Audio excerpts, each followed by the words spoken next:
Hey, welcome back to World Studies. We're going to continue picking up this lesson on Roman numeral 4, the domination of Asia. Quick review question, see if any of you students remember the answer. What was the name of the last dynasty in China called? We covered it briefly in an earlier chapter. The answer is the Manchu. Another word, by the way, another name for the Manchu dynasty, sometimes to call it the Qing dynasty, as you see here, Qing. It's pronounced Qing dynasty. But the fact of the matter was, European power grew in Asia as the Qing, the Manchu dynasty, continued to isolate itself and grow weaker. Some of you guys may remember our visual illustration of this closed door mentality. China thought itself the center of the world, Chengkou, the Middle Kingdom. They saw themselves as superior to all foreigners. So they shut their door to any outside influence, at least outside influence not on their terms. Well, as Europe grew stronger, China grows weaker. Eventually, that door will not hold Europe back from breaking in. China and Southeast Asia came under the influence of European control. China's continued resistance to change ultimately led to the collapse of its central government. Letter A, weakening of the Middle Kingdom. Number 1, the Opium Wars. Someone remind us from yesterday, what nation had begun selling opium to China? Of course, the correct answer is Britain had. When China tried to end the opium trade, they realized it wasn't good for business, it wasn't good for the morality of the Chinese society. They tried to end the opium trade. Result was the Opium Wars, a total of 2 wars that broke out between Britain and China. Britain won both of these wars, and by losing, China revealed to everyone else how weak they had become. China was forced to open up more ports to British merchants who gained more trade concessions from the Chinese. And now that everyone knows how weak China has become, there's going to be some who will try to take advantage of this. Number 2, rebellions. Worsening conditions led to rebellions inside China. Many Chinese began to reject the weak Qing government. The heavy taxation and government corruption especially angered the people. Famine became another serious problem. While the population had rapidly increased, the farmland had not. To lead one of these rebellions was a man by the name of Hong Jiquan, who formed a religious cult and began what became known as the Taiping Rebellion. In your books on page 294, there's a pink box about Hong Jiquan and Christianity.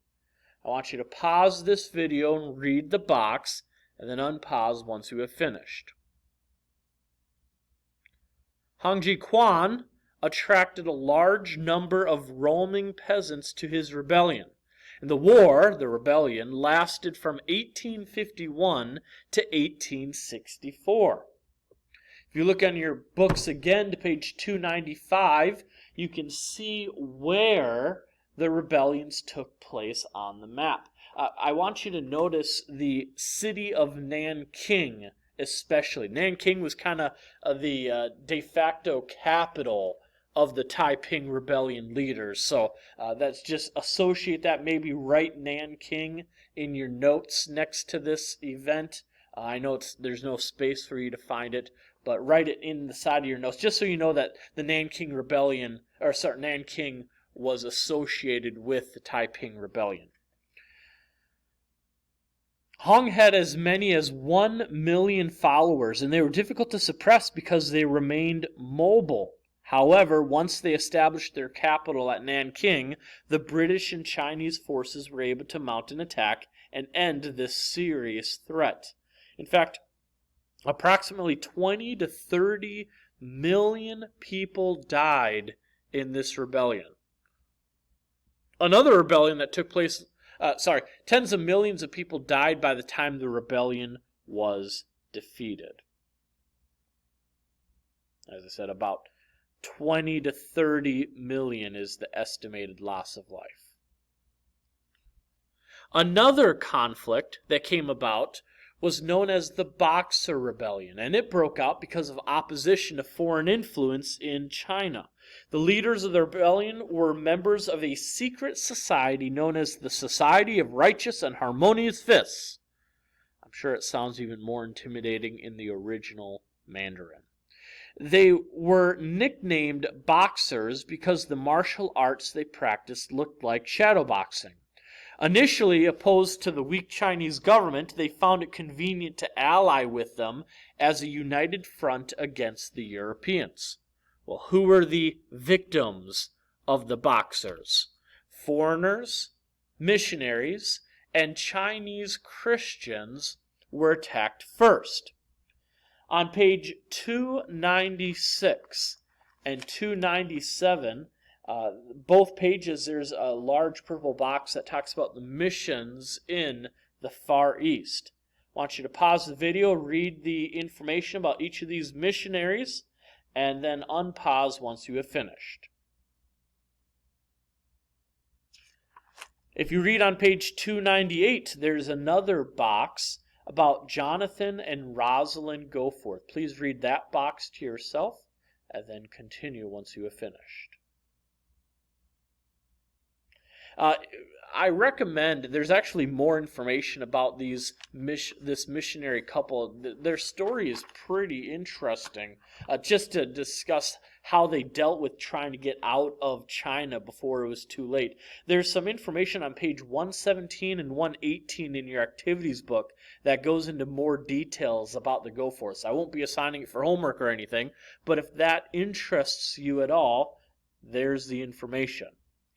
Seen as agents of Europe, or brainwashed, a total of about 250 foreigners were killed, and thousands of Chinese Christians were killed as well. End result, a coalition of European, U.S., and Japanese forces crushed the rebellion. This political cartoon that was done during this time period kind of gives us an idea of what's going on. I want to highlight a few things representing each of these animals is a country involved. Of course, you can see the American bald eagle in the background. He seems to be holding back. He seems to be involved, but not too heavily. Germany is the hawk pictured there.